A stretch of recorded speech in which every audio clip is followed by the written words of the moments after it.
So we may still have a few stragglers, maybe a few more guests too, but I'll start to make some preparatory remarks and we'll get this show on the road. So welcome, of course, to our fall term 2020 final presentations. We are excited for the work that students have produced this term in classes and now for final presentations, and we're thrilled to share some of it with each other and of course with our other community members who are able to join us today. It has been a remote term during a trying time, and these are brave, valiant, bold, thoughtful young people who this term have been challenged in final presentations to create a video, a 3-minute video, where they respond to one or more of the UN Sustainable Development Goals, right? There are 17 Sustainable Development Goals, and students marshaling the resources of their education and their creativity are inviting us to think about one or another of these goals together. They've created a video, in most cases, one that they have collaborated on in groups of 3 to 5 from a distance, right? Which is its own kind of challenge. They did not, in most cases, gather together to act out a script together, but compiled resources and a video. We are very excited about final presentations. We've just had a conversation about them as an internal group. But again, for those who are visiting with us today, final presentations are not a graded part of the curriculum, but they are an opportunity for us to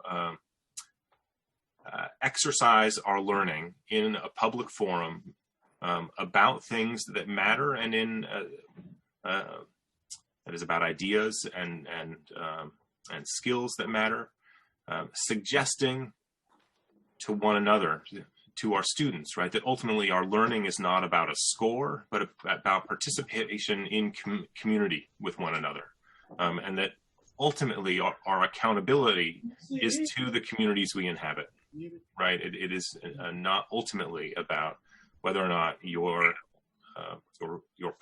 professor has decided that this gets the stamp, but that we together are better by your work. In this particular case, we've done collaborative work, and of course that's important too, that we're accountable to each other in that space, especially in this time when we have been working distantly in our own spaces. It felt important to us as a community that we did something explicitly together. And so that's part of this program as well. I think in most cases we'll let the videos sort of do their own introductory work, but after each video, which we will show in serial fashion, we'll have an opportunity to speak to those who created the video. And so if you have questions or comments, encouragements, or gentle criticisms, constructive criticisms, please take that opportunity to share them. This community is practiced at using the chat box, but we are also eager to use the screen and our voices. And so please unmute yourself, turn on your camera, and participate in that conversation as you are able and inclined. Students, this is a public presentation. And so this is worth sharing to the broader community too. It has been our practice in school that we often keep our cameras off during class at the student's discretion. We can explain that decision to any who might be interested, but we're pretty confident that that is the right thing to do on a daily basis. But students, this is not class time. This is a public presentation, and we have others with us today. And so if you are in a space where you are able to turn your camera on, please do. Please do turn your camera on at this moment, if you are able, right? There are, Hugh, I think, has most videos. There may be a couple of groups who have not had an opportunity to share it with Hugh, in which case we will call you out and ask you to share one or another of your screens so that we can see those videos too. I think that is it for my introductory remarks. Again, welcome to everybody who's here. I'm eager to see all of this good work. And so, Hugh, I think I'm handing it over to you. Hugh, are you on? Sorry, we're talking about different Hughs, Craig. I'm talking about Hugh Toe, our faculty member. I do hope that Hugh is on. Apologies. I like that accountability, though. Yeah, good morning. Thanks, everyone, for being here. So I dropped the order of presenters earlier in the chat. I'll do it again. So we will format it with a presenter from each group introducing their video briefly, the context behind their SDGs, how they approach the video. I will share my screen and show the video, and then a couple members of the group will facilitate Q&A. So if you have any questions, please put them in the chat box as you're viewing. So without further ado, can we have a representative from the first group talk about their video? So we're looking for a rep from Shanette, Nisreen, Caden. Either Caden or Graham can present the introduction. Yeah, I can. Welcome to our final presentation video. In this project, we decided to focus on the sustainable development goals that we want to face the most right now. We chose no poverty, no hunger, and clean water. Poverty is a very important issue found in the world. Although we have been making progress to end world poverty, we are still not on track to have it done by 2030. And the same goes to hunger and clean water. Now, with the complications of the COVID-19 pandemic, it is more difficult to continue decreasing poverty levels. Because of COVID-19, there's also been an increase in global poverty, which has been which has been the first in decades. The definition of poverty is a state of being poor. The definition of poor is described as lacking sufficient money to live at a standard considered comfortable or normal in a society. To be comfortable or normal in a society, an individual would need education, available food, and clean water plus sanitation. These three factors are also the three SDGs we focused on. Because these three goals are included in ending world poverty, they have been included in our project. Even before the COVID-19 situation, progress on lowering the levels in each goal has been slowing down or going back up. Even during this pandemic, we all need to focus on trying to achieve these goals. Thank you.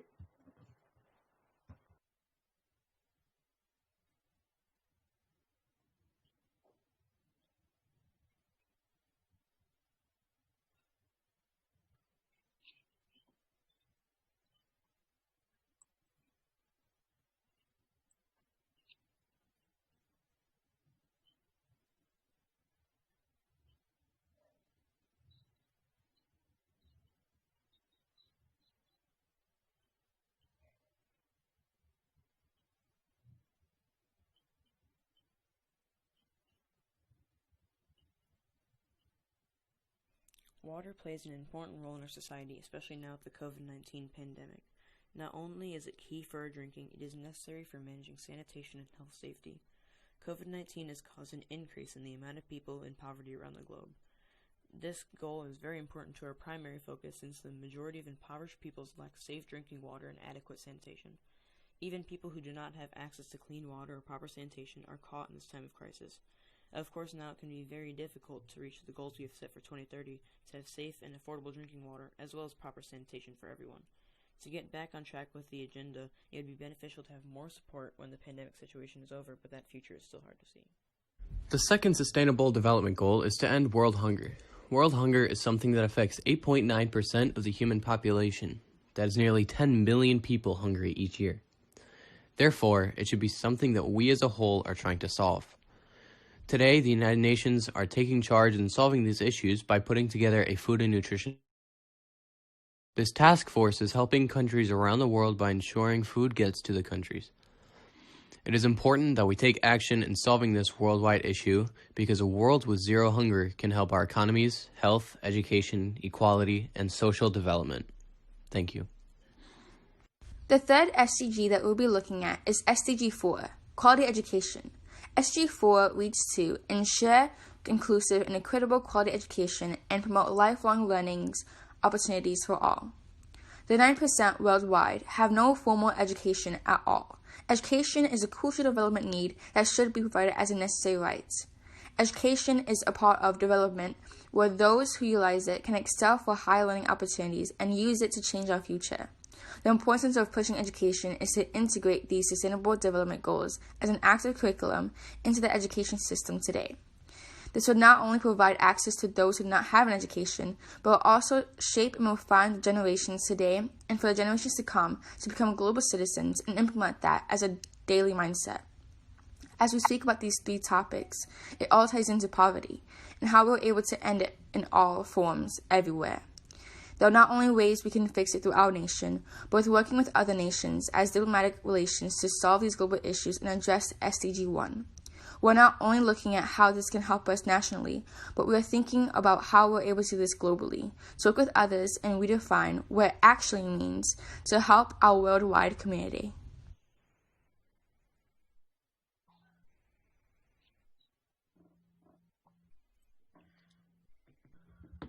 Thank you for that. We're going to open the floor for any questions.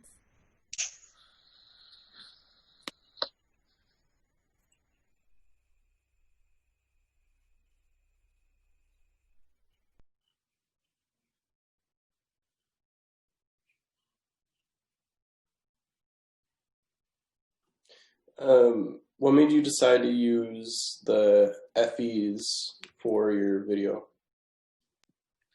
So we actually turned this video into Full Sail, which was kind of like the inspiration behind this whole final presentation. So we kind of wanted to represent the school in a way through a bunch of videos that were submitted by having these kind of FE experiences basically showcase what the school is all about, while also demonstrating what our SDG is about as well.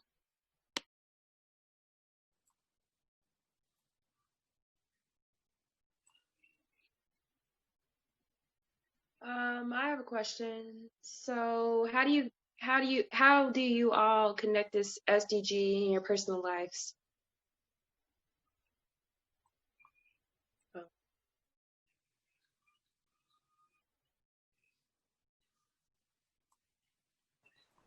Sorry, can you repeat the question? I think I missed it.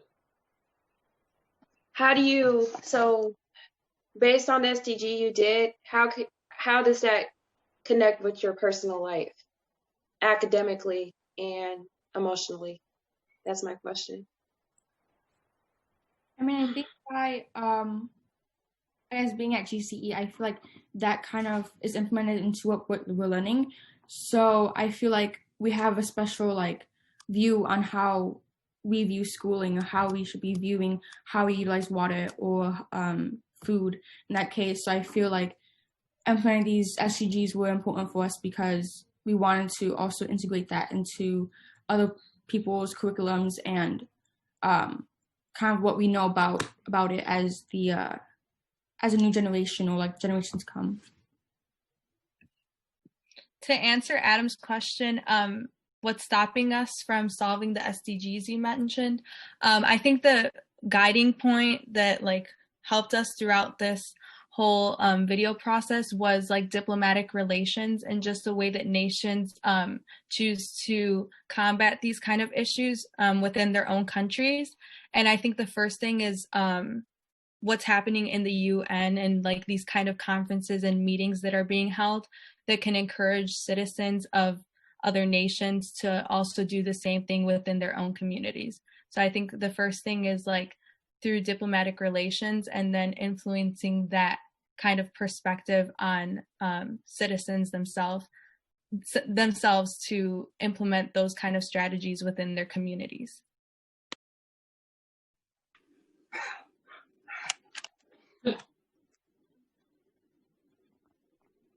To answer your question, Aaron, we were discussing if we wanted to do something in person, which we didn't end up doing just because of timing and all of that. But we knew that we all had like our separate parts that would need to be done. So we kind of just blocked out who would do each part and what those parts would be about, just to make it easier on us for not being in person to make that schedule.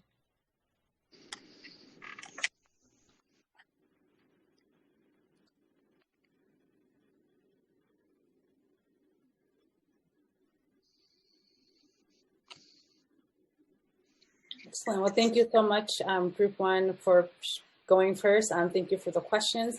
So let's move on to our next group,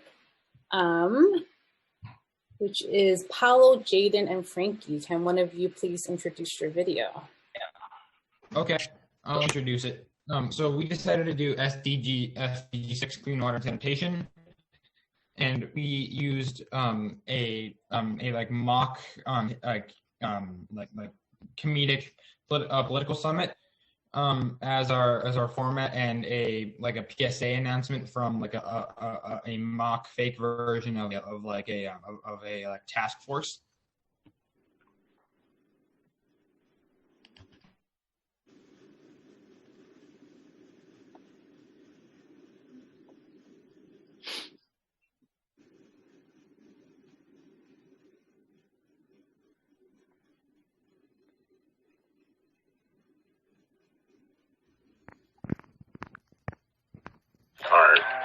Hello, everybody. Welcome to this political summit. Are you all ready to discuss our country's lack of access to clean water? Yes. Uganda, your first speaking subject? Oh yeah. One second. Let me just grab some water.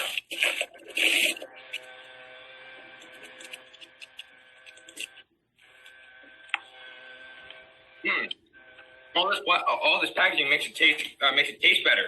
What's the shame? 14 billion pounds of this stuff goes in the ocean a year. Yeah, it's a shame. Dad, you left the sink running. Oh, it's okay. I'll deal with it in a second. I don't care that my people don't have access to fresh water due to drought and have diarrheal diseases, including cholera and typhoid fever and other waterborne illnesses. So annoying, right?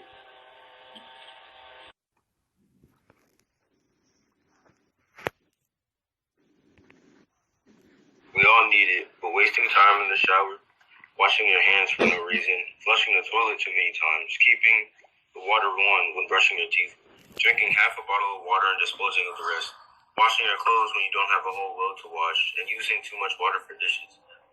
These simple things are all examples of ways that we waste water on a daily basis. Only 3% of the world's water is fresh, and 2.5% of that is unavailable. That means that some small percentage of the 0.5% of fresh water that is available is distributed amongst the citizens of the world. It may just be me, but I would want to preserve as much of the world's fresh water as we can, while still using a little for ourselves. One way we could do this is by minimizing how much water we use for the activities listed above. If we start there, we could cut the amount of fresh water wasted in one day. Another way we could preserve the world's fresh water is by not tapping the 3% that the world has to offer. The other 97% of the world's water is not fresh due to some reason. Salt water, contaminated water, or just water we can't access because of certain animals keeping it as territory. If we could use some of the salt water of the world rather than endlessly tapping into the Earth's 3% supply, then I think we should be in business. Cleaning and converting the water to fresh drinkable water could get expensive at some point, but this should be an issue that concerns every civilization on the planet. So if we were to come together and forget about the money, essentially we could do it. When also thinking about the preservation of water, we should also think about what we do to our water. Throwing garbage into bodies of water, which affects SDG 14 as well, left below water. To help keep the pollution out of our oceans, we can reduce our single use of plastic, recycle properly, participate in future river cleanups. These are still relevant because the earth is dying of man-made waste. We can reduce our single use of plastic by switching out the material we use for plastic. We can also use reusable things like containers, water bottles, utensils, and more. GCE thing.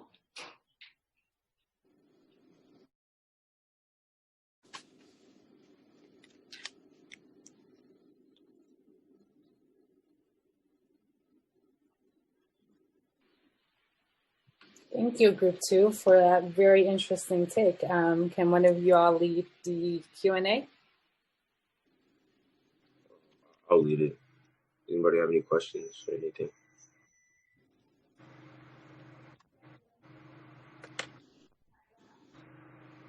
Thank you. So I have a question. Yes. So how do you guys propose we get the word out that, you know, you should do things like use less water, you know, when you're brushing your teeth, when you're washing dishes and stuff? I think those are great ideas. Is there a best way to spread that word that you guys came across? A good way to spread that word? Yeah, so like in this video we just kind of touched on just, you know, advertising like that these are the issues and like these are the things that we can do better. But obviously there's like, you know, a more in-depth, you know, way to get the word out. So one proactive, like, you know, method that we thought up was like if there were, I don't know, like like a certain time or whatever, and a reward system for like conserving a certain amount of water in a specific household every month or every year or whatever. So like there's better ways to do it, but you know, just for the sake of the video, we were just focusing on just you know, telling people and, you know, advertising it that way. Right. Rather than taking any other proactive measures. May I add a point to it, Jaden? Yeah.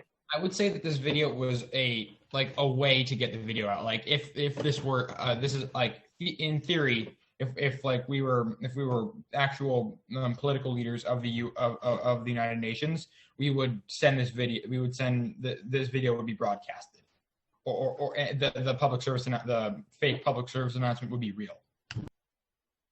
Got it. With the video, thank you for that. Are there any other questions? I have a question. This is Isa. There was a question also in the chat, and it's kind of related to that. As to who was your at the beginning the satire video where you're trying to capture who's your audience? For the UN summit. Mm-hmm. The intro of the video, you know, when you did a little bit of a role playing. So like that was just, you know, I don't know, the scenario was just like if there was like a UN summit being held and then you got leaked or whatever. So the audience would just be, you know, anybody that, you know, anybody, just citizens that were concerned about like their, the state their communities are in, with water and their water sanitation. So. I really like that intro. I think it was very touching and it was more real for me and it caught my attention. So I just wanted to say that. Thank you.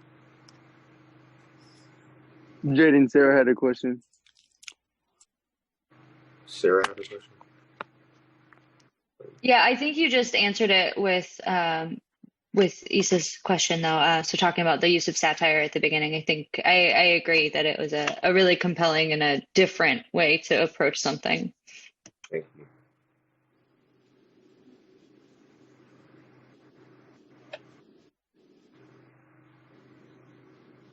Is that it, buddy? All right. Thank you, guys. Thank you, Group 2.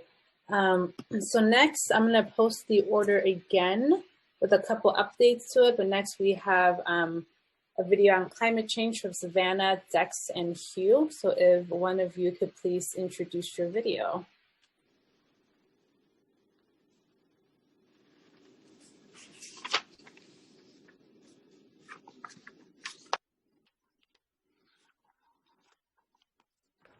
I'll introduce it. Oh, Dex, Yeah. Dex, you want to go? Sure. All right. We had this idea at the start when we were just like trying to figure out what we wanted to do. We had a very strong idea of like wanting to make it artistic, so we chose like paper like puppets to narrate the story through. I will say there were some problems with the animation, and there were so many photos that they got jumbled up in transmission. 100%. Yeah. So the animation and the voiceover is kind of all over the place. For instance, we could be talking about statistics, and there would be a picture of a globe with a bunch of happy people. So, yeah. So there were some mess ups, but I think it still gives a message either way. So we hope you enjoy anyways.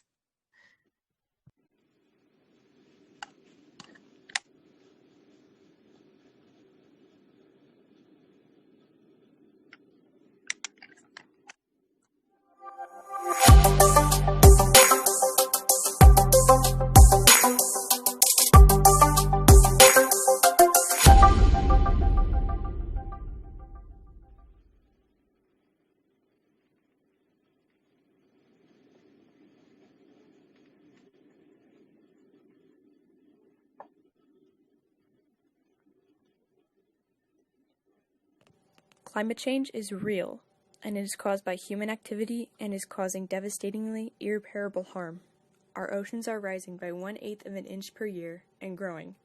In order to combat this present climate crisis, us humans need to learn whatever we can about our rising waters in order to better prepare ourselves for the future. One way of doing this is trying to reduce your carbon footprint, recycle items that can be recycled, having a healthy diet, and to keep track of how much energy you are using are just a few examples. We have a moral obligation to combat climate change.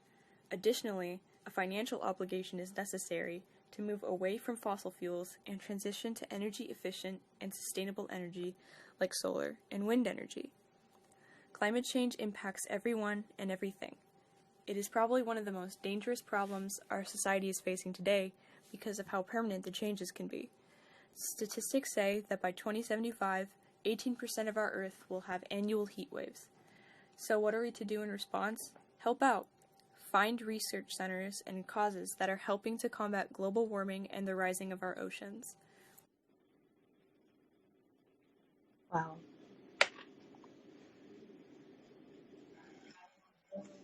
Does anyone have any questions or comments? So this is a work in progress, but it's, in my opinion, it's already a great intro. And wow, I'm amazed. It's beautiful. Thank you for sharing. How did you animate the intro? That was me. Well, it was.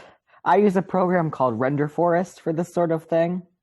It was a very fun experience. I got to yeah, it was a very fun experience. I got to just figure out what would go perfect with like our kind of philosophy. I chose the frog because, well, we're a kind of a well, focused on like nature and problems on the planet. And I chose film reels because, well, I wanted to kind of pretend to be a film studio. So, yeah. Yeah, frogs are cool. 100%. How did you guys create the logo? I used something called Render Forest. That is so cool. I love it. It's amazing. I created like 5 separate versions of that, and this was the one we chose. Yeah, for this project, there was probably a total of around 1,009 photos. So to get that from one person to another got very, very mixed up in transmission. but we were still able to make something. So sorry, that's my brother in the background, but. Guys, Lucia had a question that I think might have gotten lost in the chat. She asks if you could expand on the solutions you suggested in the video. I succeeded with the cat.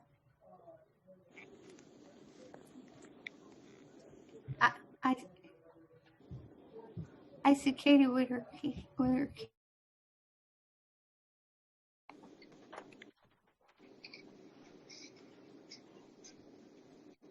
Savannah was our script writer, so if she is here, she would be the perfect person to answer that question.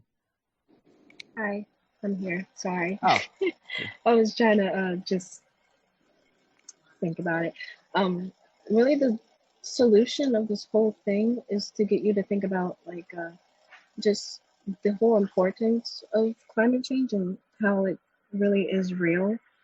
And it was super cool because I got to use a part of a script from my final presentation last year. I also talked about climate change and I made stickers. I just found it really cool. But the main part is just that it's real and it's something that we should really be worrying about. So I want to follow up a question on that.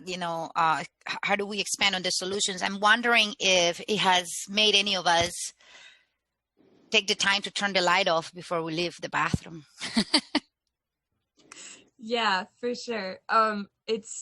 It's become a thing in my house. My dad's become obsessed with putting everything, all the trash where it needs to be and such, and making sure to turn off the lights when you need to. That is the exact same in my house. My dad's like, did you turn off all the lights when you left the upstairs? And I'm like, which ones? All of them or just the bathroom? Yeah, but I think there was an extended version of the script with some more call to action kind of stuff leading you to this organization that I found called We Adapt. It was this organization that you could search up for millions of hundreds of different kinds of causes, and there's a search bar and you can just search up what you want to help out with, and there's 10 different results for you there. And it didn't make it into the video because of time management and such, but yeah, there's still something to do there.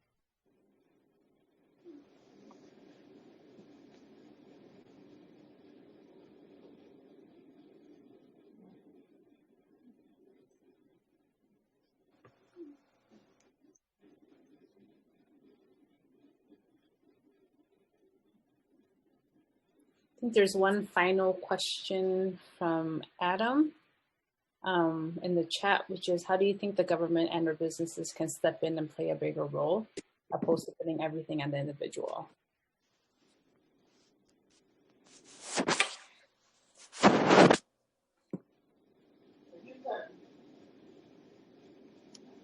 That's a good question. They could do a lot of things, but all I have right now is that they should just take it seriously because they're killing us, sort of. High key.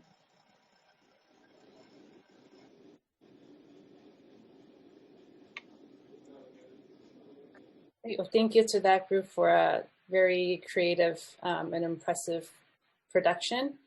So next we have Life Underwater from Maggie, Kaylee, Morgan, and Noelle. Can one of you please introduce your video? Yeah, hi. So I'm Kaylee, and our group decided to use the SDG 14 Life Underwater. I'll be honest, we just put it in a random number generator, and this is the SDG that we got. But we were very happy to do it because it's important to talk about, and I think that out of all of the SDGs that are in the list, this one is kind of not talked about as much. So yeah, I think it's really important, and I hope you guys enjoy our video.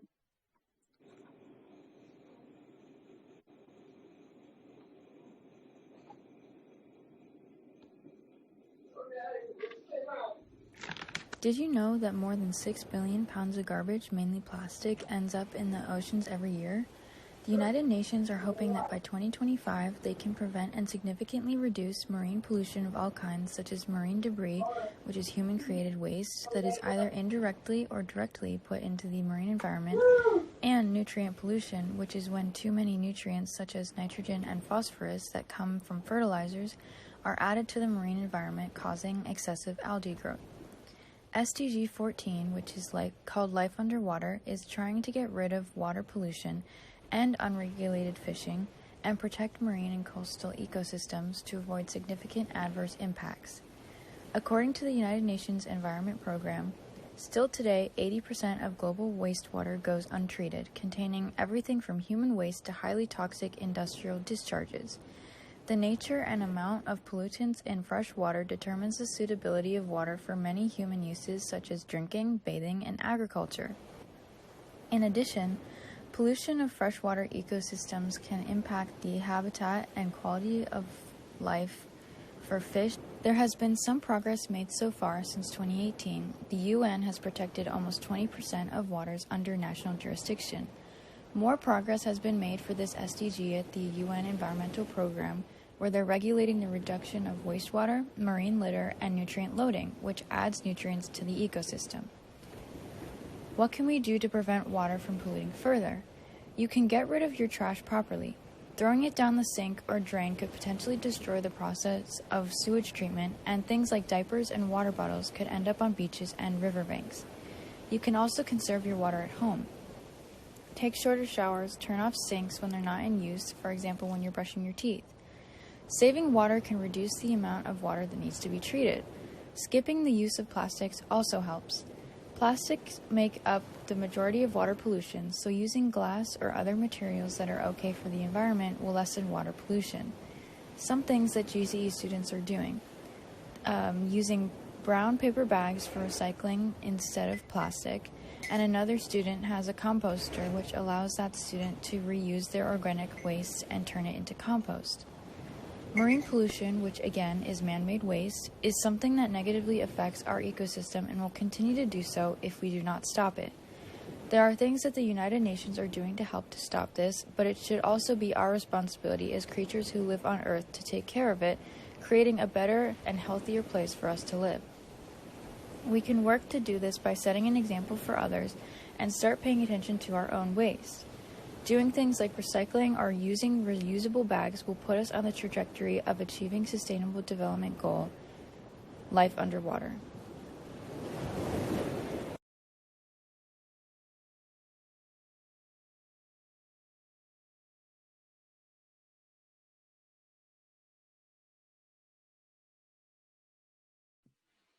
Awesome. Thank you for that really interesting mix of medium there. Can we have one of you all lead the Q&A, please? Yeah, does anyone have any questions about it?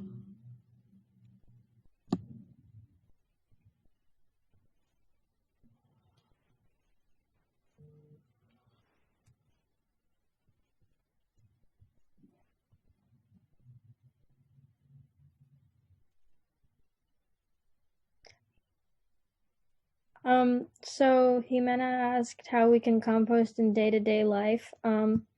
So one thing that I do, and that my family does, is we just, and you kind of saw it in the video, but I had a bad angle, so you couldn't really tell what I was doing. But whenever we make tea or coffee, we have like a little bowl that we can put the grounds or the leaves in. And then you saw me put it on, we have an avocado tree. So you can use that. We've been doing that, I guess, a little bit on and off for a while. And you can do that with other food waste.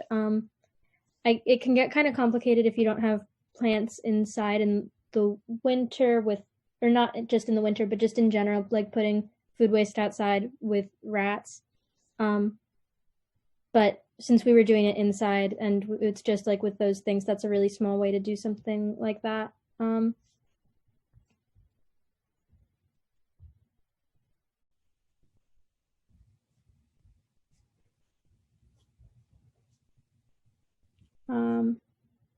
Another question said, I like that you referred to humans as creatures who live on Earth. How might we learn from other creatures? What lessons do they have to teach us about reducing waste?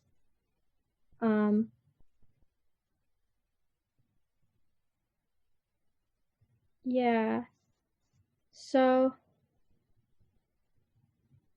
I guess sort of just in general, like other animals, or I'm not really positive on how to answer that. So Kaylee, you get to.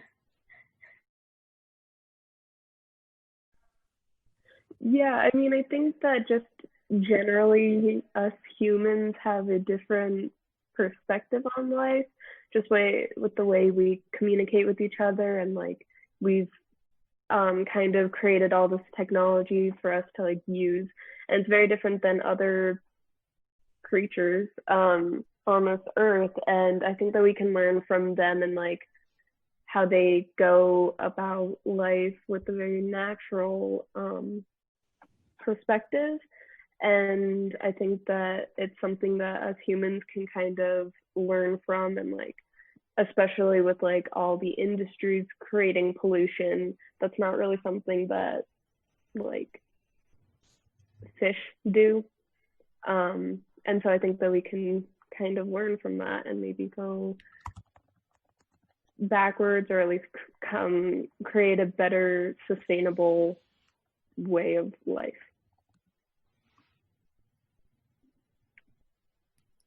That was a long answer, sorry. Question came in from Brent that says, do you have any ideas beyond individual efforts? What can be done with larger systems to have a bigger impact? And yeah, I definitely think that problems this big are bigger than any one person. So even though there are a lot of things that one person can't personally change on that scale, I think that writing to representatives and making your voice heard on issues like that is important.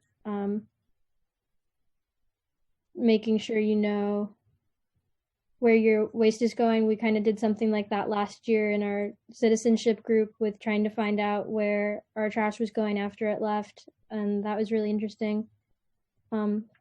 Stuff like that. This isn't a question, but I noticed that there's a shout out a few shout outs in the comments for worm compost, which isn't something I've ever tried, but sounds cool and worth doing if you can. There's a question from Corbin about if frogs can become butterflies. That isn't what I meant when I said that frogs are better than people. I have never seen a frog turn into a butterfly. But if anyone has evidence to the contrary on that one, I would love to see it.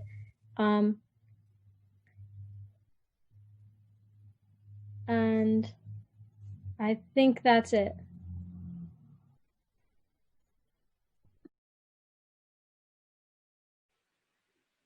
Yes, maybe in a fable. I can see that happening, Brent.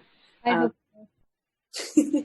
Thank you, guys. All right, y'all. So putting in the list again. So we are hearing from Diego and Nina.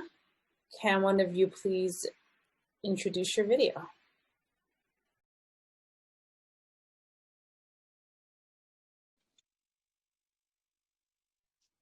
Yeah. So we chose education as our SDG. We've taken the format of a Christmas commercial that addresses the idea of spending a little bit more of the Christmas gift money you didn't spend on family members that couldn't visit this year due to COVID on charities, in a parody-like version of a public service announcement. With the plan in mind being that something like this would be aired as a commercial to get people to think about how they could help out their community in times where things like school lunches or physical books are hard to get access to as students.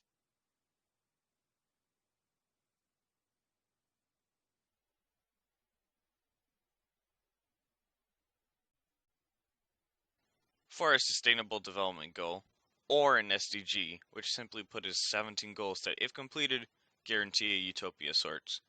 We have chosen to create a sustainable development goal for education. For our project, we decided to make a commercial proposing the idea of spending the money that wasn't spent on gifts this year on education programs to support financially struggling children instead. Enjoy. Hello, I didn't see you there. Feel like you'll be stuck at home this season with your parents and siblings due to COVID? Well, does your wallet feel a little too fat due to all this money you've been saving and not spending on $5 gift cards from Target for the rest of your big family? Well, don't lose your hopes just yet. The seasonal spirit of sharing can still be found this year, so take up a seat and lend me your ear. If you've got some spare change, don't put it to waste. Think about donating to a helpful organization like Bernie's Book Bank or Save the Children and put a happy smile on a child's face. Education this year has been hard on all of us, even harder for those who don't have the right amount of support financially to get through. Make this season a little less about your wants, but each other's needs. If you've got the cash and the time, try to share more than just a dime. Now, what if you don't have the money to help out this year? Don't feel useless, my friend. You could always volunteer. Just don't forget to wear a mask and check if your throat is clear. Look at you, handing food out like a deer, truly resonating with holiday cheer. The winter may be harsh and cold, but that doesn't mean learning has to be. Don't be discouraged if you can't donate to an organization. Maybe you've got a spare book or three you'd be willing to give for free. A library or school could be a part of your giving spree. And if you're having trouble finding these things, the best we can offer is these organizations' contact information for free. With a little tune or three, we can help with your memory. For Bernie's Books, just call 847-780-7323. And for Save the Children, call 1-800-728-3843, and that's it.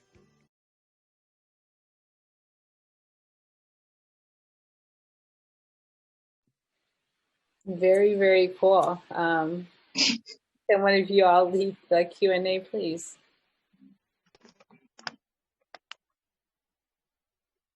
That was amazing. I was wondering why you decided to make it all rhyme. Or not all, but throughout the video. I think the main reason I try to make it rhyme is because I feel like I was going for more of like a Christmas musical kind of twist, you know? Have it feel more holiday-ish with rhyming everything. I like how you ended it with "that's it."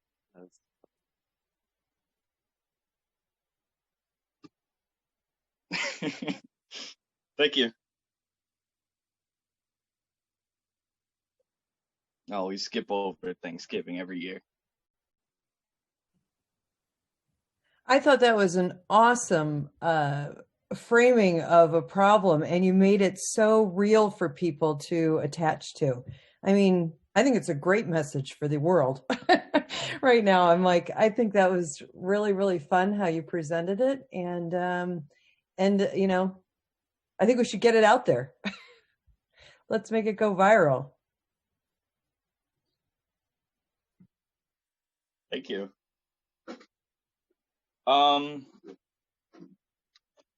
It is very localized. I saw Sarah's question. How I would probably address it nationally is, since it is in the form of a commercial, I would like it streamed on television. I feel like that would be very very effective on spreading the message of you know, not just looking into local communities, but also, you know, just national ones in general, national organizations that could help benefit just education in a wider stance.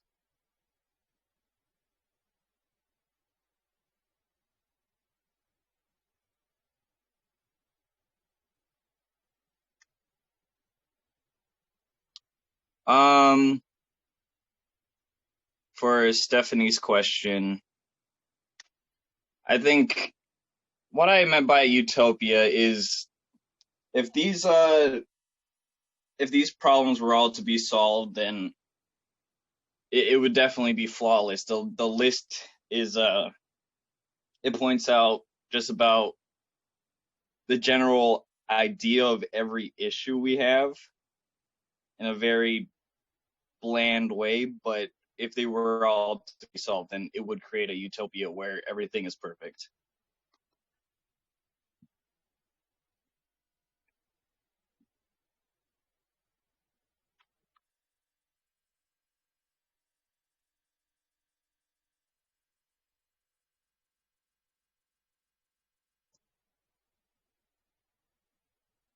And I think that's it.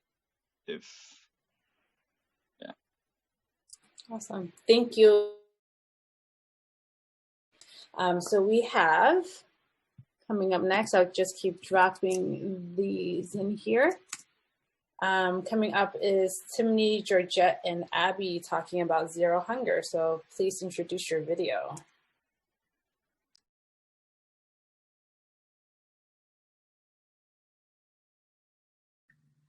Timony is going to introduce, I don't know. Can you hear me? Okay. Yeah. Okay. So we basically chose Zero Hunger because we had a lot of ideas at first for the solution. So we just thought that it would be best since that's what we knew to work with. And yeah, I'm excited to show you guys.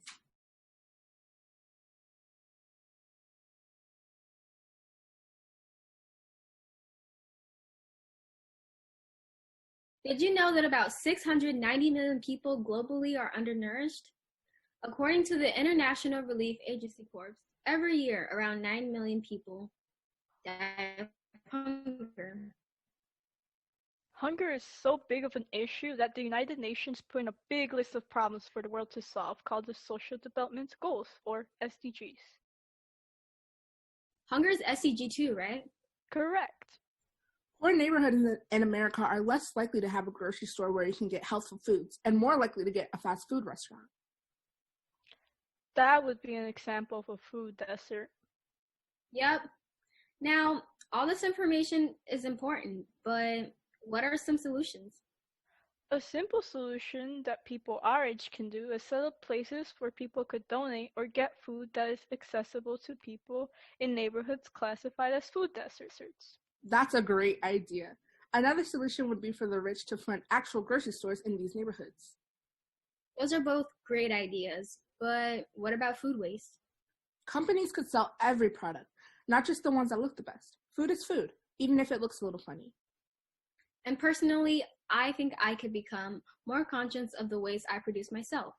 Instead of throwing away milk that would expire in 3 days, I could just bake a cake. Yeah, I think we came up with some really good ideas, guys.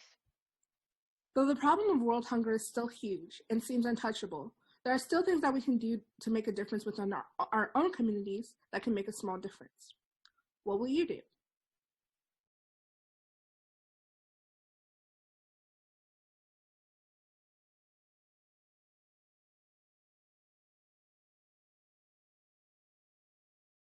Okay, so that was our video.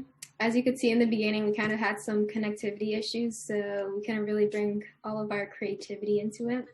Are there any questions?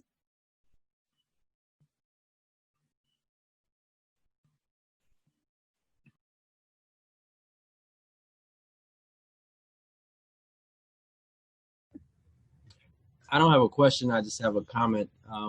I appreciated the format that you guys presented in. The conversation made it easy to follow and appreciate that this is something that we need to be talking about, with each other. I appreciated that presentation. Thank you. Thank you for that. Yes, same thing here. I think the conversation brought it into a more real, and we're able to kind of, identify with that conversation that needs to be out loud. So thank you.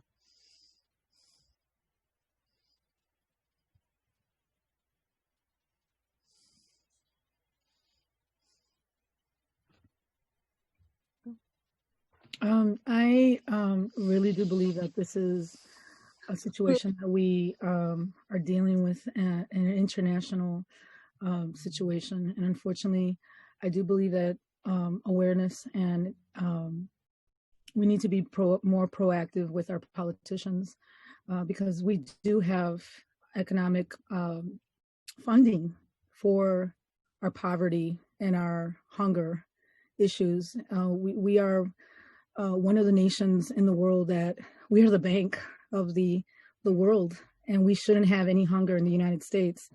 And unfortunately, in different countries, there's prime product. So I believe the misuse of funds, or at least we should be questioning where the budget is going towards instead of the needs of our communities. So that's one of my suggestions and or statements. Thank you.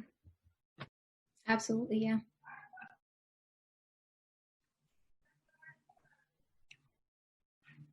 Any other questions? Georgette, I think there's a question from Aaron in the chat box. He says, Chicago has its own food access issues. Are there any that stick out to you as being especially impactful in our city? I know that there are some like food programs, like specifically in public schooling, but those could also be improved, especially in the quality of those programs. Yeah. Oh, Timmy, are you trying to talk?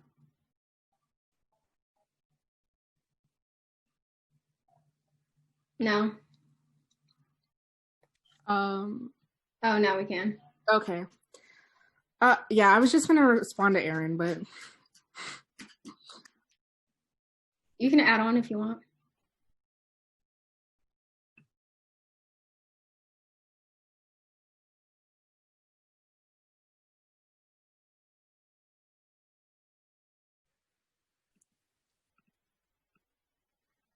Yeah, Timmy, we can hear you again. Yeah, if you can type your response in the chat, please, that'd be great.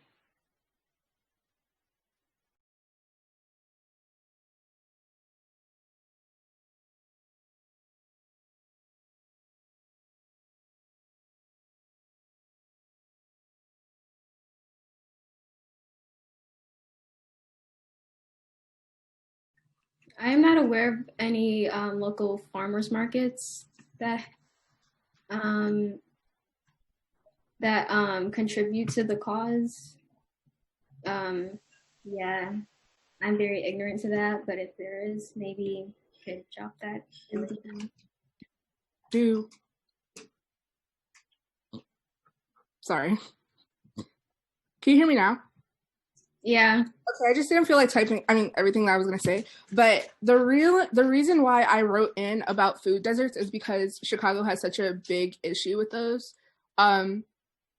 Obviously, like, in the poorer areas, but an example of what we're doing to change that, and it's also kind of unfortunate because it also causes gentrification in these communities. But people put up Whole Foods about, like, when they want to gentrify an area, and that ends up fixing the problem of food deserts, but it also creates another problem, and that is that the prices for the food is way too high for the people in the communities, driving the people out. They can't, like, get the food that they want, and it brings in more people that can't afford those foods, which ends up gentrifying. So it's very difficult, and that's why we propose a solution of having youth-led or community-led grocery stores or pickup areas. There's one that I know of. It's called Free 99. And basically you can get any items that you want, baby toys, like diapers, food, and it's all free and it's for the community. And I think those are more beneficial because it doesn't drive out the people who built the community and who are the community.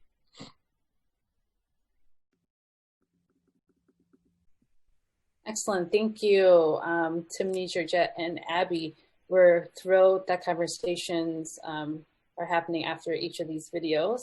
But also, I'm mindful of time, so let's keep moving. So this order again, post this. And next we have Nikaya Corp, Brooks, and Ayo. Can one of you please introduce your video?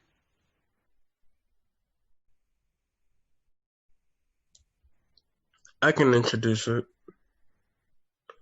So for our video, it consisted on the SDG for quality education. Pretty much we ran around our different neighborhoods and collected footage and photos to address the sustainable development goals that it pretty much involves.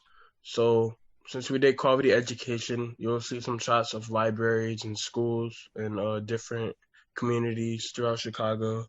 And we're going to dive deep into why education is detrimental and why the quality of education also is detrimental to the students' future.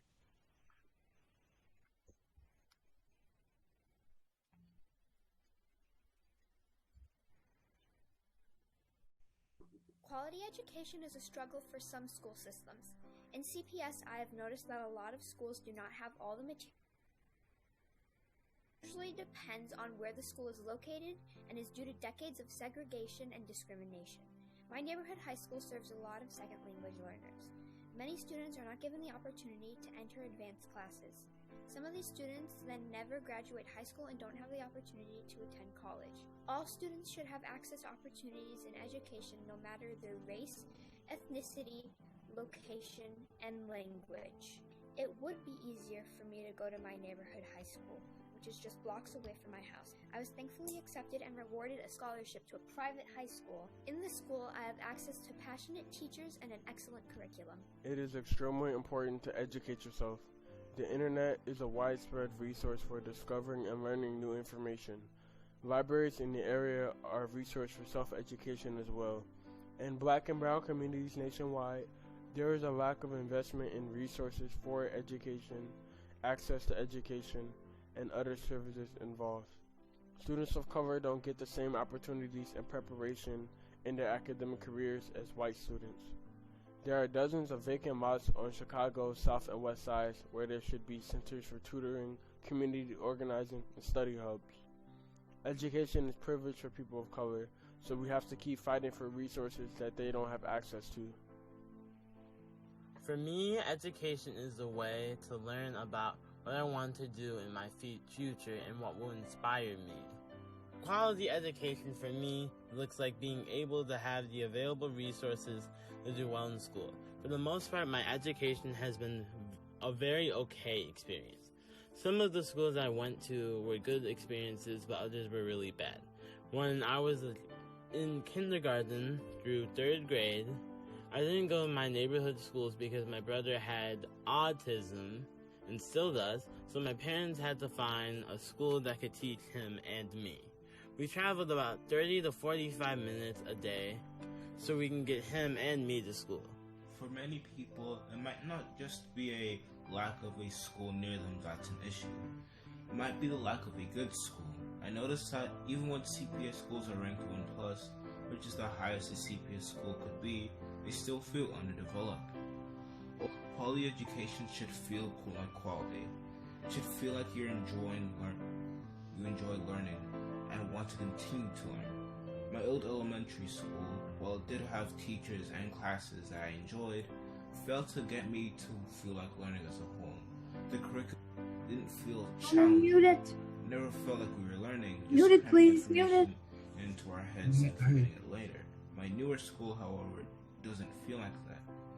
It feels like I can explore things I want to explore, do things I want to do, and see things I want to see. Even though I have to travel further to get a better education, I would say it's worth it.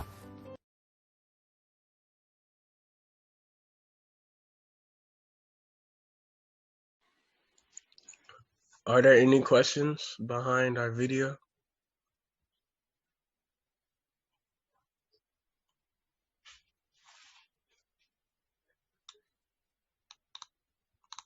Well, this is Isa. I had a hard time holding my tears. I felt very touched by the presentation. It felt like it really looped together with the rest of the sustainable goals. So I'm just very impressed about the whole student body and the presentations coming together so nicely. Thank you.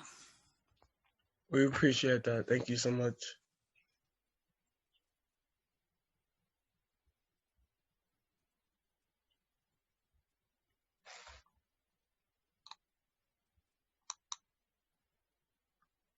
I see one from Brooklyn. What did you take away? I think it says, what did you take away from this project? From something from this final presentation video project that I took from it. The experience was just learning how to work better and like actually collaborate with people virtually to make a project like this happen and possible. Also, I took like a commitment to keep standing up for things that I believe in and keep fighting for things that I think I deserve or people deserve.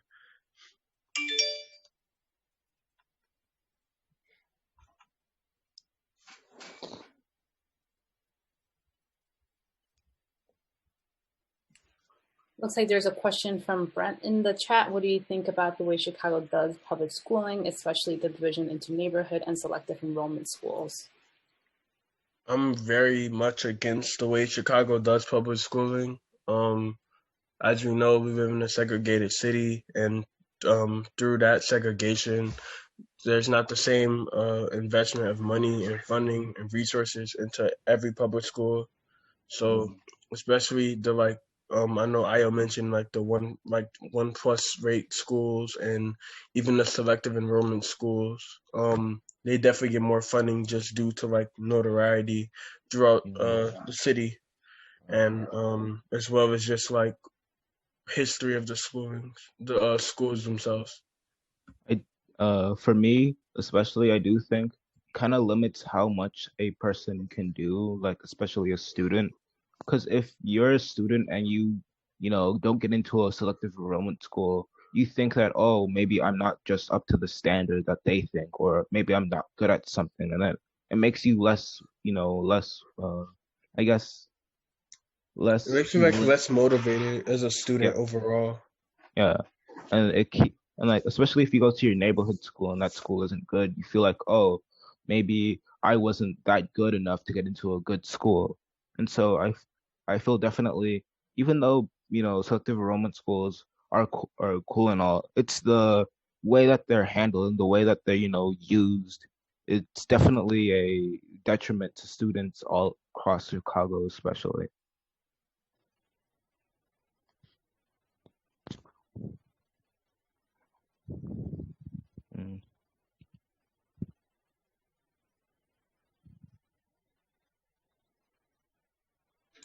Are there any more questions? Any more questions we can answer?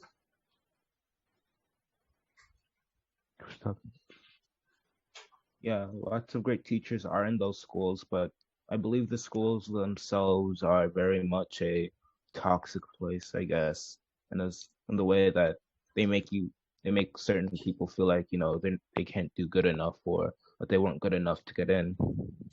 Yeah, I agree with that. It is the overall system and authority and people who control and make the policies within the schooling, but as well as like students in general being at the school. Like most CPS schools are made on the ideology of like the from school to prison like pipeline system, and even just like how the schools themselves look on the inside, like they pretty much look like prisons, windows, the doors, the hallways. It's very, like just depressing. And I've been in CPS schooling, so I've known like from experience these things that I'm speaking on. Especially just coming out of CPS schooling myself, I definitely do see a big change in how it's how CPS schools are and how private schools are. Can you guys hear me? Oh yeah, we can. All right, yeah, to add on to that, I was in CPS from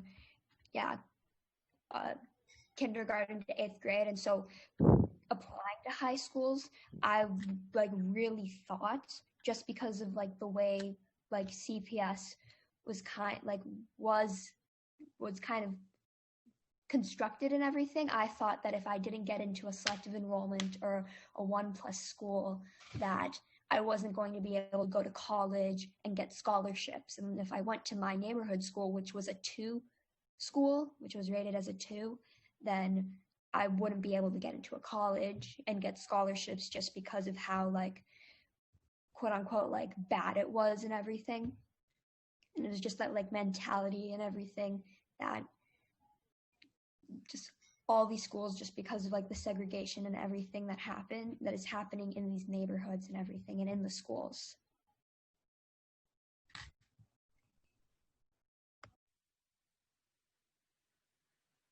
Great, thank you, Quality Education Group. Thank you for tugging at our heartstrings a little bit. Awesome, so I'm going to post this order again.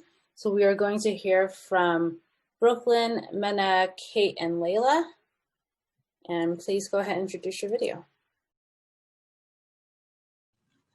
Hello, so we are focusing on SDG 11, which is sustainable cities and public spaces that humans inhabit. This has become very prevalent in our minds because of the lockdown. We really realized how much we took the outside for granted, and we just want to talk about how the inequity of availability of green and open spaces is affecting people. Yeah, SDG 11. But yes, that's all. Do you have the video here, or should I pull it up?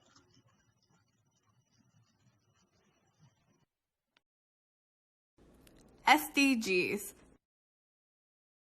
17 Sustainable Development Goals set by the United Nations to bring peace and prosperity for people and the planet, now and into the future. To action, to solve the world's biggest problems by 2030. SDG 11 focuses on sustainable cities and communities around the world. Its objective is to make cities and human settlements inclusive, safe, resilient, and sustainable. One of the specific targets of this SDG is Target 11.7. By 2030, provide universal access to safe, inclusive, and accessible green and public spaces, in particular for women and children, older persons, and persons with disabilities. With about half of our population living in urban areas, you may be wondering, why are open and public green spaces so important? It has been proven that these green spaces encourage exercise, provide spaces for socializing, decrease noise and air pollution, and improve immune functions by providing exposure to beneficial microbiota. It also provides a resting space for overstimulated minds, as in everyone's minds right now. Using this specific method from the UN, we can take an analytical observation of the famous Windy City, Chicago, Illinois. It's next to Lake Michigan and has a thriving urban environment. It's got everything from public transportation to architecture and historical structures. And of course, there are green spaces in downtown Chicago like Millennium Park, Maggie Daley Park, and Grand Park. They serve to offset the densely urbanized area of the Loop. The UN has found that less than 47% of the population live within 400 meters walking distance to open public spaces. Given the numerous benefits, shouldn't everyone have a nearby park, garden, or nature walk? In this case, it might be helpful to think about civic engagement. As defined by the New York Times, civic engagement means working to make a difference in the civic life of our communities and developing the combination of knowledge, skills, values, and motivation to make that difference. Staying up to date with communications from local representatives to understand policies that impact green spaces, as well as volunteering with organizations that advocate for green spaces, cleanups, replanting, can make a difference in your community. Together, we can create conversations that push for higher expectations and give everyone access to better, greener spaces. Woo!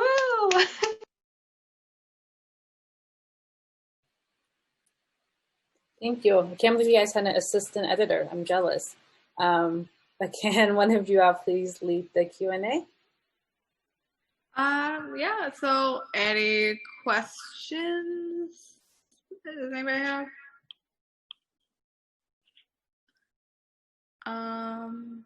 Basically, like, yeah, like the reason for that we picked this was to like highlight how communities are affected by green spaces and stuff. And yeah, we had a lot of fun like incorporating like videos from our own areas.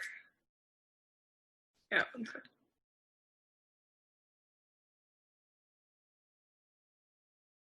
Any other questions from the audience? Oh, Sarah has one. She says, how do you propose we create more green spaces in such densely populated areas? Well, that's a very good question. Yeah, we are.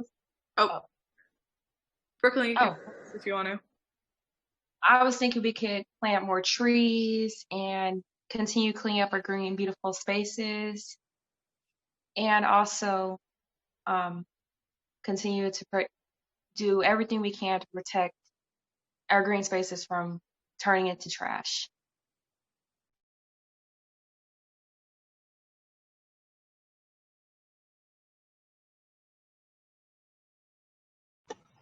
Yeah, or Corbin brought up the empty lots, especially on the south side. Those are a big problem, but you know, I feel like civic engagement is really important in that portion because you can force either alderman, the mayor, any federal government, or you could even take it national. I don't know if you want to do that, but civic engagement, I think, is a very big part of making green spaces more accessible, especially to lower income communities and communities that just, you know, are missing that community building space, because if community is not together, it's not really a community.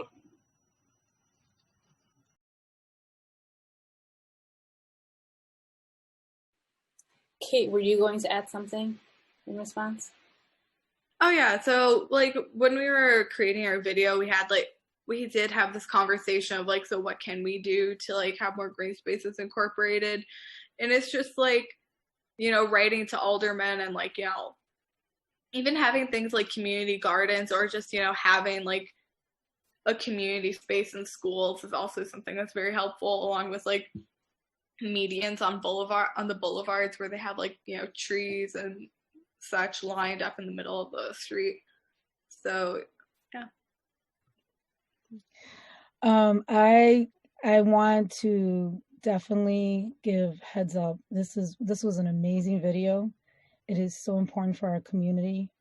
I actually used to work for an alderman, and there are vacant lots that can be purchased for $1. And unfortunately, there are lack of awareness, and there are communities that have purchased these lots, and they've all worked together. And I do believe that we have so much accessible, beautiful space that we can beautify and use for our communities, and even use the gardening of herbs and vegetables for the hunger group. There's also our Department of Streets and Sanitation works with all these vacant lots, and they actually clean it up, but in hand with the Department of Human Services. So there's definitely there's accessibility, but unfortunately there's lack of awareness and how to approach our politicians and our aldermen and our local communities.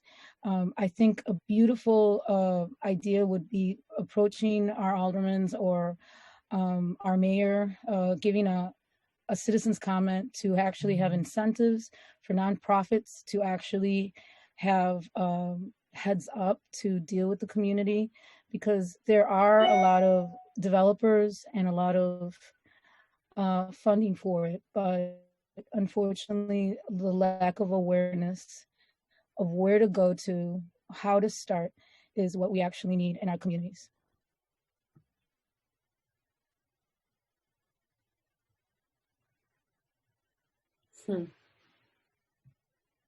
Thank you. Thank you for sharing that. And I'm loving Issa's comment in the chat that these videos could be shared with politicians. Cool.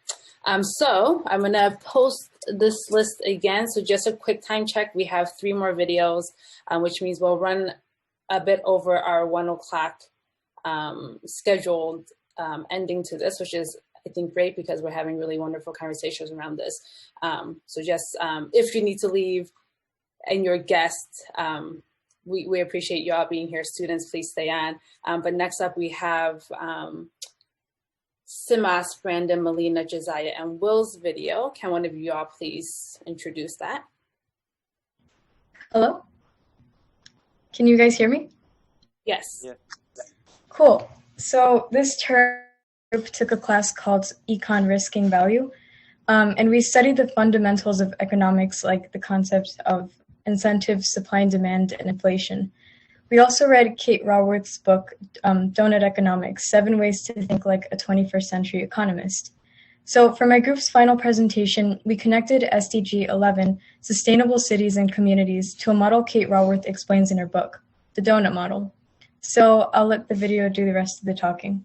You're right. Before we start it, I want to say, for those who are going to ask questions through the chat, I'd like to ask you to please wait until I sign back in, because whenever Hugh stops sharing the video, I get my Zoom crashes.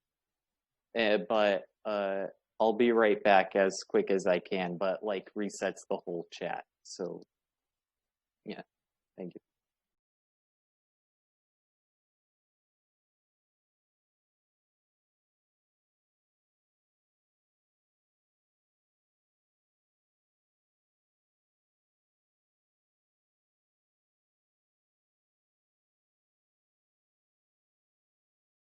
Tired of old, crappy economic models that have nothing to do with your happiness, well-being, or the safety of the environment? Try Wayworth's Donut Economics.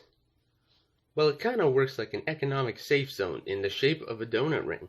If I were to fly a spaceship near the sun, I would get incinerated, but if I were to fly too far away from it, I would freeze. That's how the donut works. If it grows too much, then we breach the barriers of the safe zone.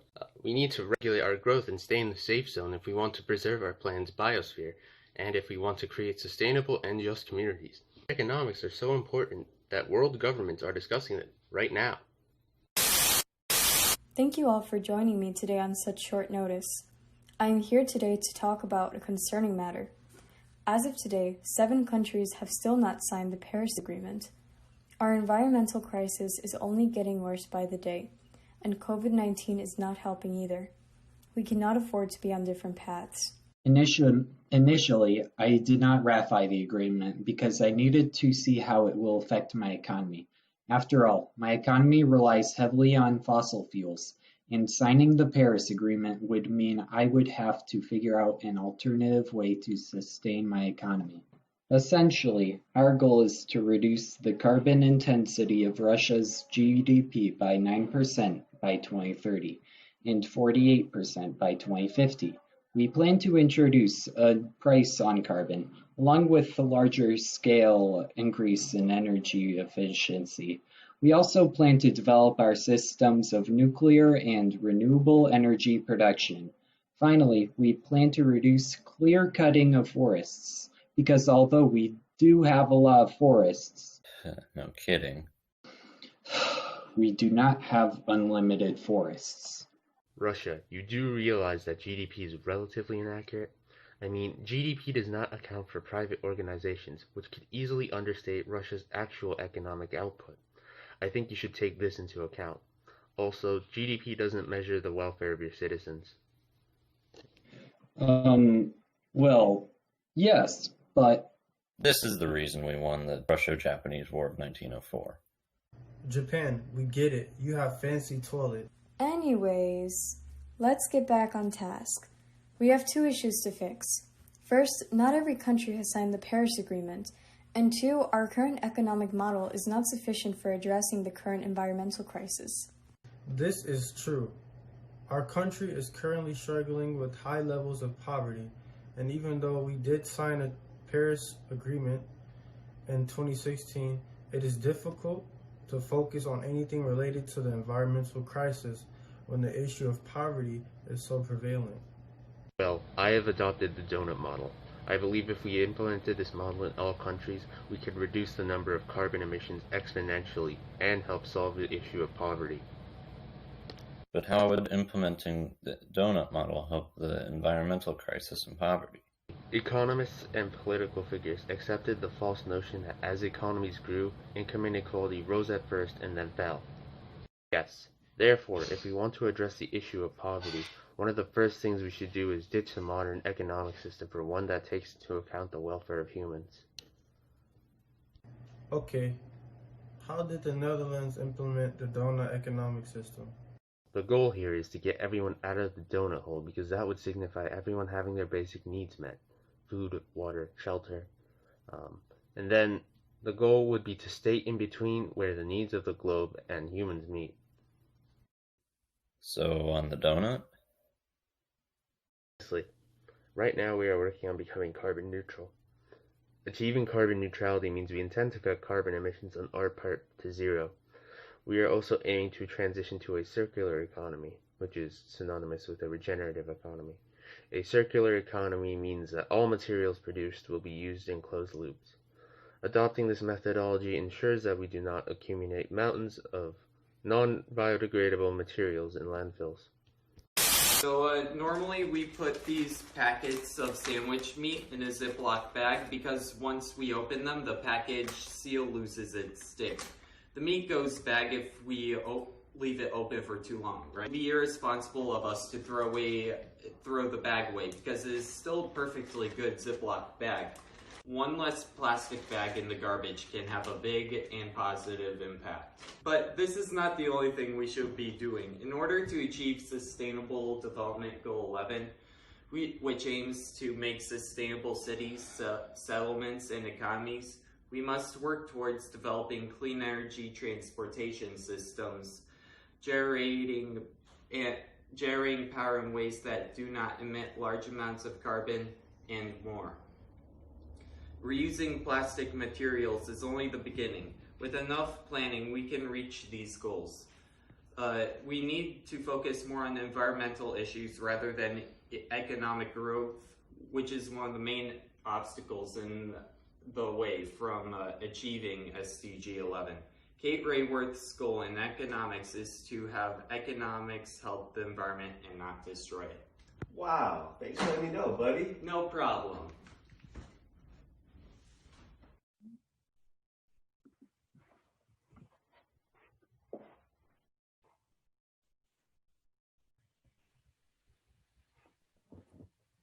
Thank you, Team Donut. I'm not sure if Simas is back. I'm back now. You're back. Excellent. I'll hand it off to you. Okay.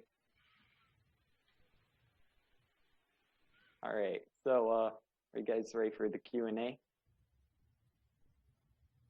All right. So yeah, any questions?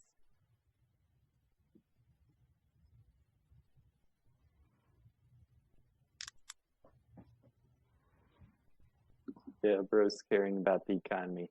The reason why, like, I was reading the script for quite a bit in the video was because we were actually in a rush. He had to be going somewhere else soon, so we had to do it quick. I didn't have much time to rehearse the script there.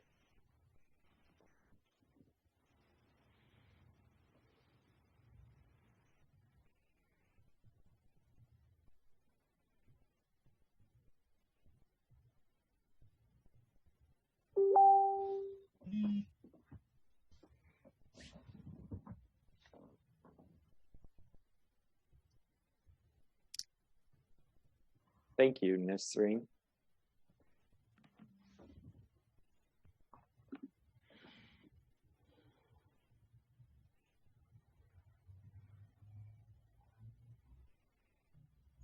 Yeah, I did. But except I can't share them because, well, I can't go over there. So, sorry. All right. Well, thank you, Team Donut. So if there are no questions, we'll keep moving along. Awesome. So we have next Lucia, Victoria, Corbin, and Roland with a video on clean cities. Would one of you like to introduce your video, please? Yeah. So we kind of focused on energy and pollution, as you'll see in the thing. But like ways of making energy that's cleaner so the air isn't as polluted, and then also how to reduce the pollution that's already there, if that makes sense. Yeah, you'll see.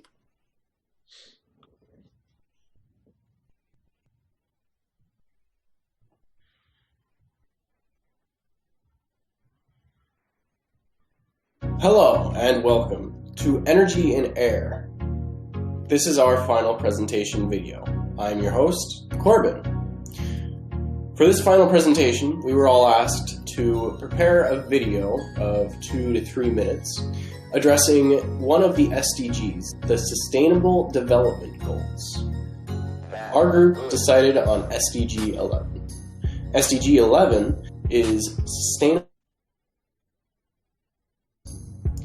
Now, because we all live in a city, we decided to think more so about cities.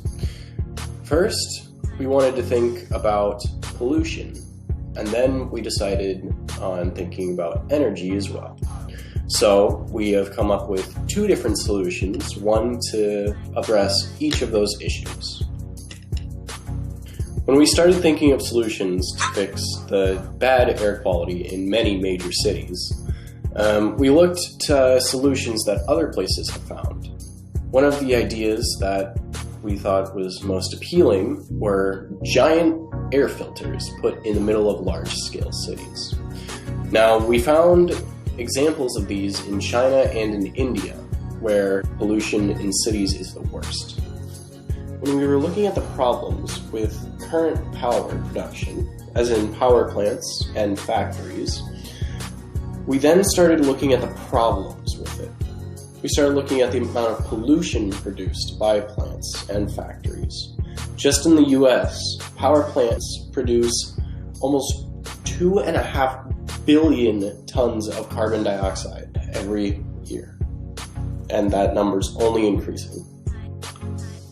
Then we started looking at solutions. We started looking at obvious answers like solar panels. Solar panels use power from the sun to produce electricity. But if we're thinking more strategically, in solar panels that can be easily added to existing buildings, we started looking at solar glass. Now there's many versions of solar glass, from solar cells being added into the glass itself to powder covers that are going on top of the glass to produce energy. All of which are useful. And we even came up with a few ideas ourselves for how solar glass may look. But in the end, we started thinking, what if we added it to, say, a skyscraper, with the outside being almost entirely glass? Buildings in the US take up about 70% of the electricity that we produce. Now, there are companies that hope with the power of solar glass, buildings will be able to net zero energy, which means they'll be able to produce just as much as they consume. This is our take on SDG 11.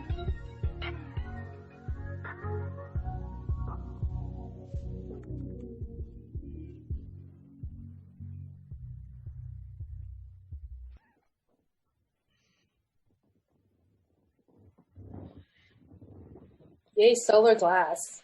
Can one of you guys lead the Q&A? Yeah. Yeah, if anyone has questions, I think we might all be able to add. Yeah. I really love the innovative ideas of the glass. And how did you all come up with these ideas? I mean, was this some kind of an evolution from a previous idea, or where did all these ideas of potential solutions come about? Well, about like the solar glass, it's just like something that I've heard about before, so I decided to check it out again. Yeah, we kind of all had a discussion together, and we were brainstorming, coming up with, ideas that we'd heard of before, doing research together, and trying to just be innovative as we could, think of solutions together. Yeah, one of the things that was inspiring when thinking about the giant air filters, before looking it up and finding that they're already in China and India, were these, if any of you guys have seen the movie Divergent, they're hosted in the city of Chicago, and they've got these giant fans on the sides of buildings, and that's what I was thinking of when that was the image in my head when I was thinking giant air filters. Yeah, that was the idea.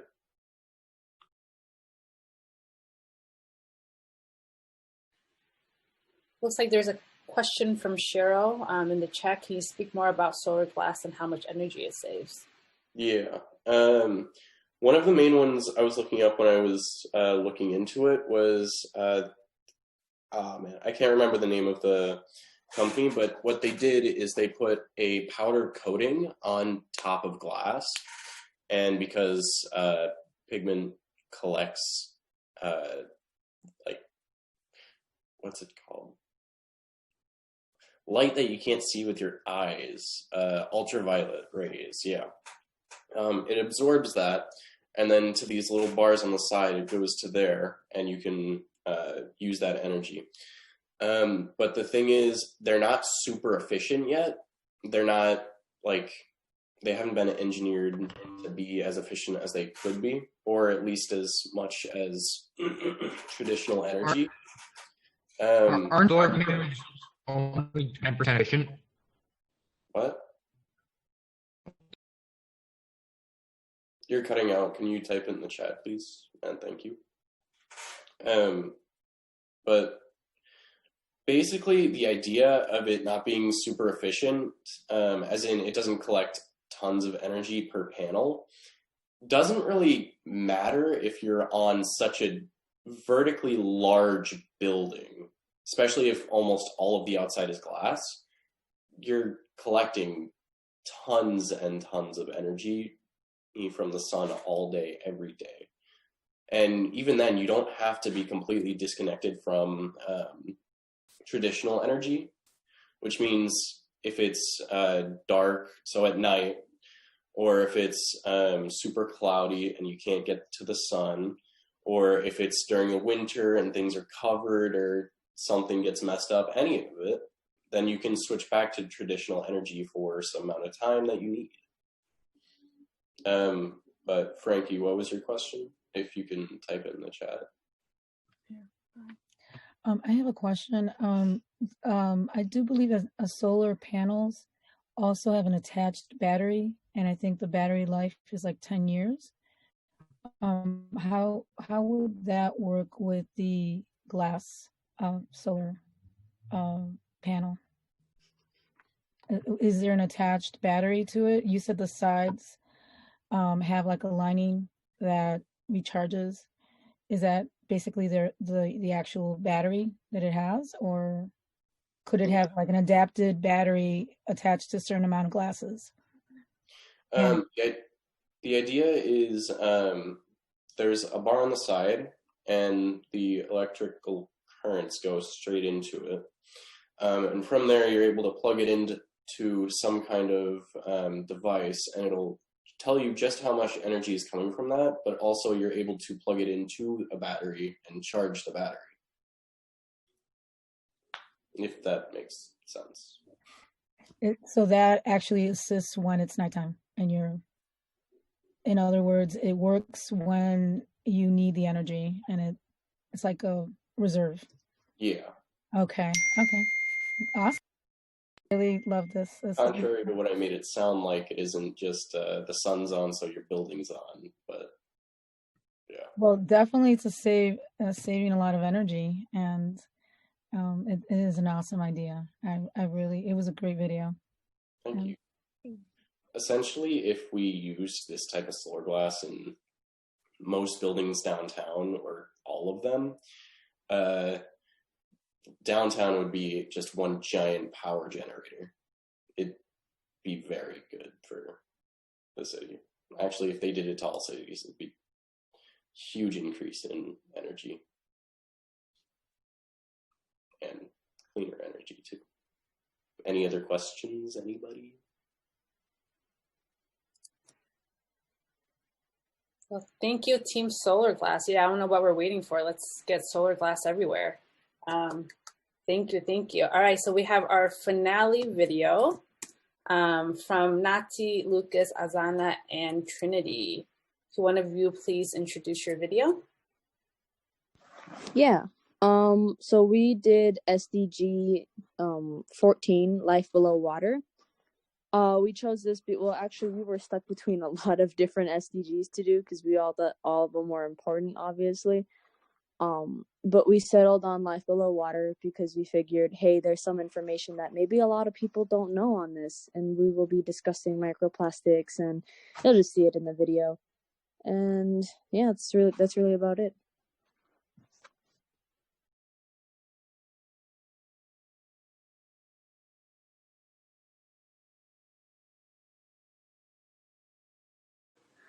Now that it's becoming the holiday season, I'm sure you're planning your holiday family vacation. You should visit a garbage islands. They are completely man-made and combined have a total of an estimated 5.25 trillion pieces of plastic. In all seriousness, the fact that there's enough plastic to be considered an island, let alone 5, is insane. These are caused because of large whirlpools called gyres. They move very slowly and accumulate garbage in concentrated places. Obviously, this is very harmful because all of this garbage makes these areas uninhabitable and kills anything that is there and can't get out. We can't only focus on the big things, however, because that will never clean the ocean. We must also focus on the little things as well, or the problems will never get solved. Many products, as well as when big pieces of plastic break down, produce microplastics. These are equal to or less than 5 millimeters. When these go in the water, they are often accidentally eaten by shellfish and fish. When they suck in water to attract prey and algae, the water often contains microplastics. Them eating this often causes cellular inflammatory responses, reproductive problems, and makes any offspring have a variety of health problems, including being smaller, less powerful, and dying early. Plus, when they eat the microplastics and then we eat seafood, we eat the microplastics, which causes many more problems. Even if you don't care about the fish, or the shellfish, or you don't like seafood, you should at least care about some of the most popular animals, like turtles or dolphins. Many of these animals eat, choke, or suffocate and die, which is part of the reason a lot of them are endangered. There are many simple ways that you yourself can fix this, and if everyone does it, we can fix this. One way is recycling. I know you've had this shoved in your face a million times, but only about 10% of plastic gets recycled, and if we bring that to a significantly higher number, many of the world's problems will be at least partially solved. If we recycle all of our plastic, then the garbage islands don't get bigger, the microplastics don't get everywhere, and marine life can go back to normal. Recycle bottles, recycle grocery bags, don't use wrapping paper now that it's becoming the holiday season, instead recycle newspapers. If we recycle, we can save the world.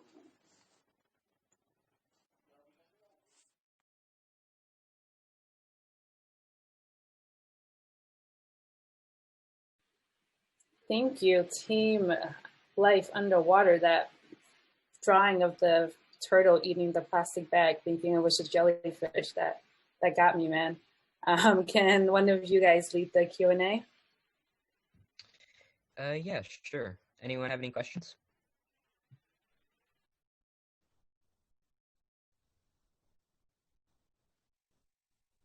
who drew the illustrations. They look really pretty. Well, I'll let the people who drew them answer that. Actually, me and Nadi drew them. I believe Nadi drew more than I did.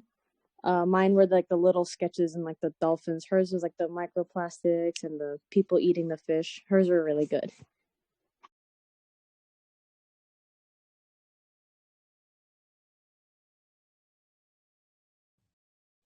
Any other questions? What are some of the solutions that you came up with that can be done right now? You know, because I know, for example, my recycling bin is overflowing. They haven't picked it up, and I'm assuming it's because we don't have enough essential workers right now to pick up garbage. And so what can we do from our home when we don't have those essential workers because they're just not available? Is there anything any immediate solution? Well, first of all, you can just try and use less plastic. And then second of all, and I would advise doing this even if there were workers to come to the recycling, just try and find out where your recycling is going and try and figure out what they're doing to recycle the plastic. Because often it won't be recycled properly and then it just gets dumped in the ocean anyway. And so try and figure out if you can make sure your plastic is going to the right place.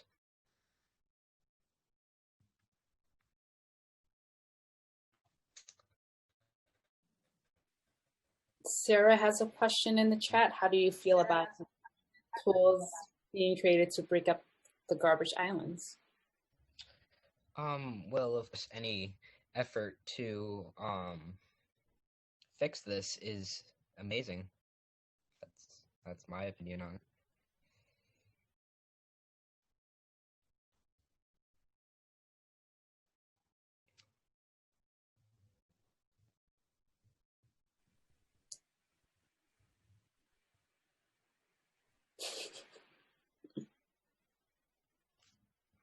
Yeah, that's very funny.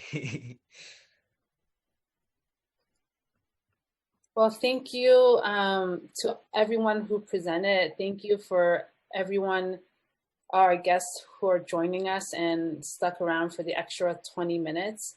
I don't know, Cabell, do you want to wrap this thing up? Wrap this thing up. First, again, thanks everybody. These were inspiring, exciting, compelling videos done in unusual circumstances again. So thanks again for really great and compelling work.